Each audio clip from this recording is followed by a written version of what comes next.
Welcome to an English vocabulary lesson that will reveal the core logic behind one of the most powerful and flexible verbs, get. We are starting with the hook. Why is the word get so special? Watch how often this single word replaces diverse actions in everyday life. Native speakers use one word to replace almost every other verb. That word is get. To truly master get, we must look at its physical origin, its core meaning. The foundation of get is a physical action, reaching out and grasping an object. Physically, get means to obtain or grasp something.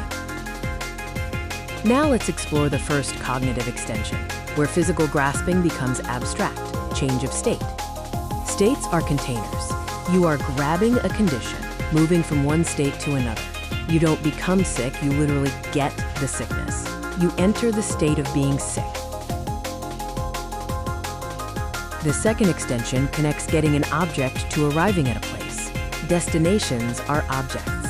When you travel, the destination is seen as a goal, a prize. When you reach the destination, you have obtained it. You get there.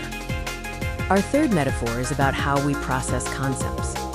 Ideas are objects. The moment you understand, your mind has physically grasped the concept.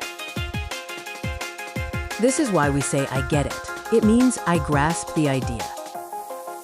The final extension uses quote TET to describe causation or forcing an action. Here, you are the force. You are actively getting the desired result to happen.